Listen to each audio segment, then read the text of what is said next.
Greetings, everyone. Well, comic books. Yep, I told you I'd be buying some more. Well, I did. Let's see what I got today on the Multimedia Chronicles.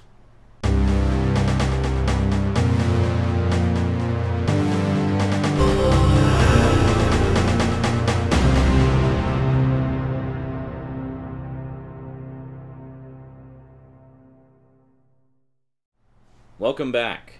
Yeah, we're doing slightly less long-winded intros. Have you noticed?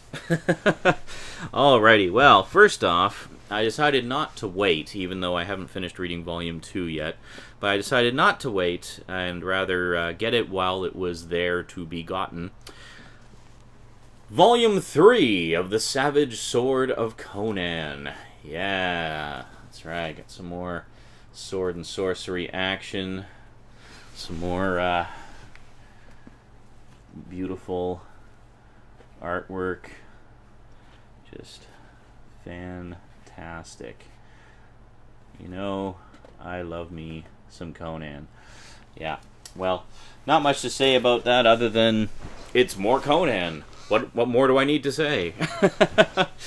Taking a flip through the stories in that one, once again we have, actually this volume is almost entirely stories adapted from the original Robert E. Howard stories. So once again, if you're looking to get your feet wet in some of the original Robert E. Howard stories in, you know, in visual form, this is a really good volume to pick up. It also features adaptations of 3 of the stories that L. Sprague de Camp, I have no idea how to pronounce his name. You know who I'm talking about. The guy who sort of wrote and reworked some of the original Robert E. Howard stories for the old, was it Ace paperbacks back in the 70s? Yeah. Well, basically they've adapted some of his stories as well. So pretty cool. So you basically have a lot of, I know fans are kind of split on DeCamp's stories. A lot of fans don't care for them. They just feel like he kind of needlessly reworked stories that didn't need to be reworked, or reworked them basically to create his own Conan continuity that was not concurrent with the existing Conan continuity, or to try to force them into some kind of continuity. I don't know. Anyway, fan reaction is kind of split on those. A lot of people like them because it's the version of Conan that they grew up reading. Other fans who are more familiar with the original Robert E. Howard stories tend not to care for them as much because they you know, take a few too many creative liberties with the original stories, I think.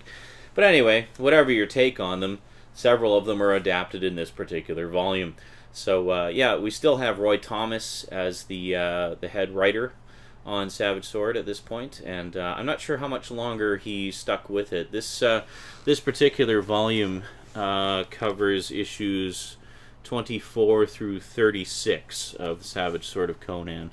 I think the second volume covered most of issue 24 as well, but there was a short piece, basically a poem, that Robert E. Howard wrote that was adapted and illustrated by Barry Windsor Smith, and that was done as, I guess they held that one back just to have it as sort of the big, you know, epic opening of this particular volume. But yeah, anyway, good stuff.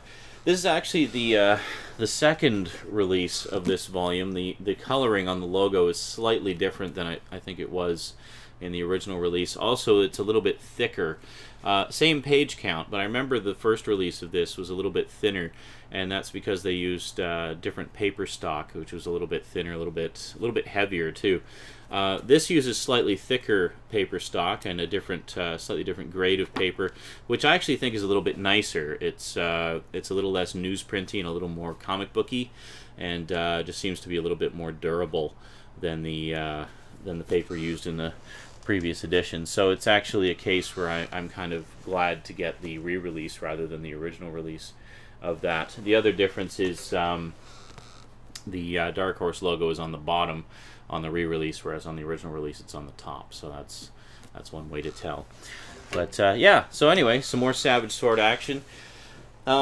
Essentially what my plan is to pick up another volume of those every time I go to pick up graphic novels. So I mean, it's like $20 for a volume of those, and it's a lot of reading in there. I mean, you get almost 550 pages of stories in each volume, so it's definitely a good value.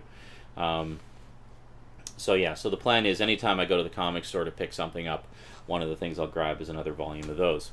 And yeah, and slowly build the collection. And if I have a little extra money that month, I might pick up a few volumes. So expect lots more Conan updates in the months ahead. Now, something else that I picked up recently, not a comic book, but comic book related, was I got the Blu-ray of Constantine again back in the collection. So we got that again, which is good stuff. And one of the reasons I got it is, of course, well, you may recall when I did my video about the Hellblazer Original Sins trade paperback and mentioned that there's a #1 on the spine. I got to thinking, hey, maybe that means there's going to be more volumes. Well, it turns out there are. I actually found volumes 2 and 3. So here we go. So we got volume 2 and volume 3. There we go. A lot of fans aren't particularly wild about this particular cover. I have to concur. I don't think it's the greatest cover. This one is a vast improvement, I think. I think that's a much nicer cover. But yeah, so this one has, so volume 2 here. I'll do a video more in-depth about these at some point. I have a lot of stuff I want to say about them.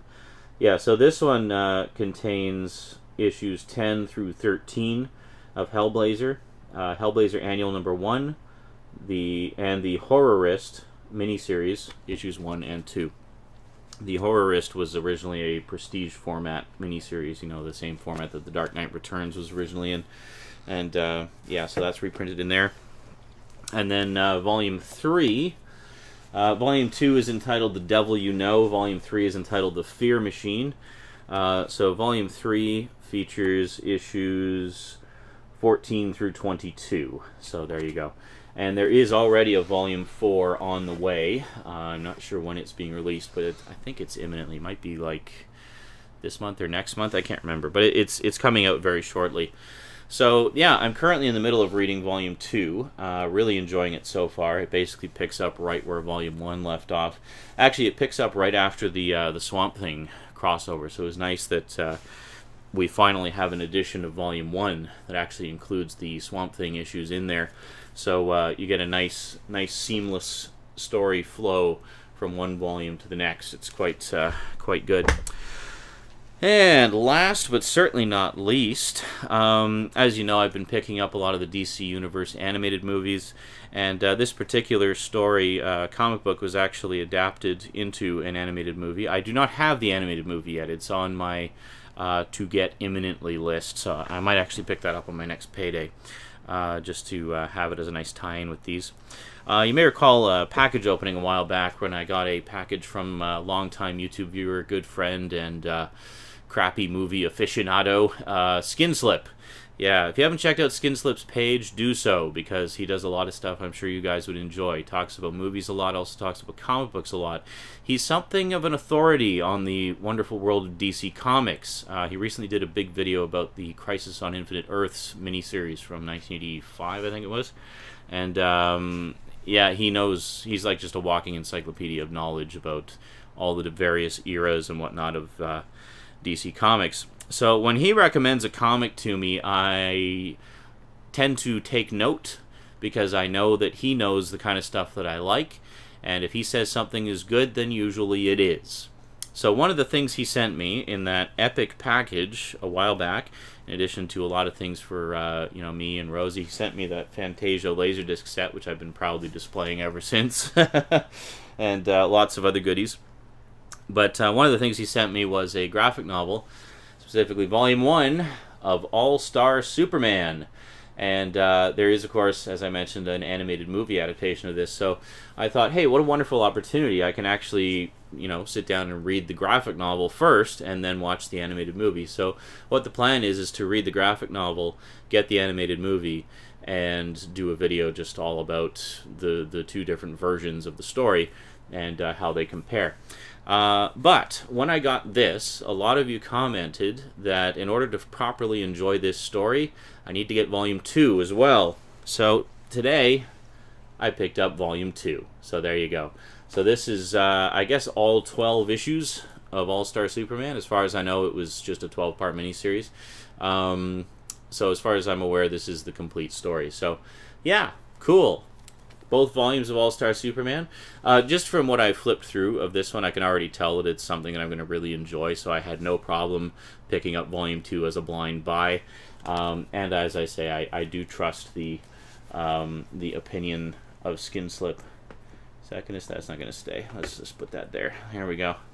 Okay, and there you go. So that is it for the additions to the graphic novel collection for now. Still haven't picked up any of the Green Lantern stuff, mainly because there's just so many. I know that that's going to be a huge commitment when I finally do sit down to pick them up, because I don't want to just get a volume like, you know, here and there. I want to get like a whole bunch of them at once and then just have an epic reading fest. So for now, I'm kind of focusing on smaller series, stuff that isn't quite so, you know, massive and expensive to collect. So, you know, All-Star Superman 1 volume for like $15. I mean, come on, that's not a huge time commitment. And Hellblazer, of course, just, you know, he's a volume every few months. Yeah, so pretty good stuff. I'm not sure how far they're going to go with the Hellblazer reprints. I'm hoping they continue them indefinitely. DC generally seems to be pretty good about stuff like that. Like when they commit to a series, they commit fully and they continue to put it out until it's done. So yeah, I'm definitely looking forward to checking out more Hellblazer, and of course more Savage Sword of Conan, and more DC Comics goodness. There's a lot of good stuff out there. Actually, speaking of ones that have been adapted into movies, one I held in my hand today and almost bought but didn't, maybe next time, is the collected edition of Under the Red Hood, which, you know, as you know, I absolutely loved that movie, and would really like to read the comic that it was based on. Yeah, so that's one that I'll definitely be picking up at some point. Some other ones I got my eye on.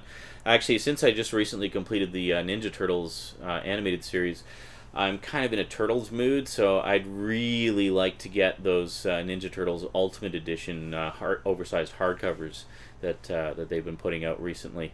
They look really nice. I flipped through the first volume a little while ago, and I'd definitely like to pick those up. I got 3 volumes of that out at the time of this video.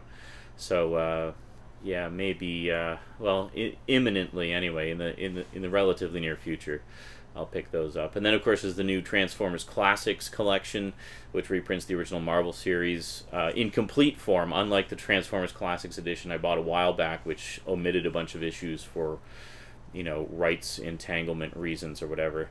Yeah, so IDW finally got the rights to reprint those particular issues, and now it's being represented properly complete. So that's definitely a collection I'd like to get, because, you know, I miss my old Transformers comics. I used to have a solid run of the first 35 issues of the original Marvel series. Basically bought them when they originally came out, and sadly had to sell them a while back, but would love to have them back in the collection, even if just in reprint form. So yeah, and there's lots of other stuff, you know. So many comics, so little time, even less money. So you gotta be picky and choosy. Anyway, that is it from me to you for now. New graphic novels, read till your eyeballs fall out. Alrighty, thanks for watching. Until next time, sayonara. Time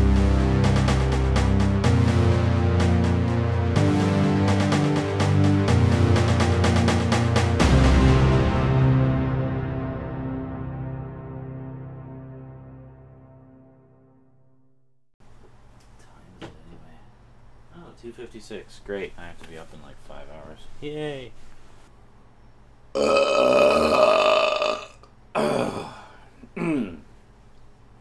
Let's rock. Fan reaction is kind of split.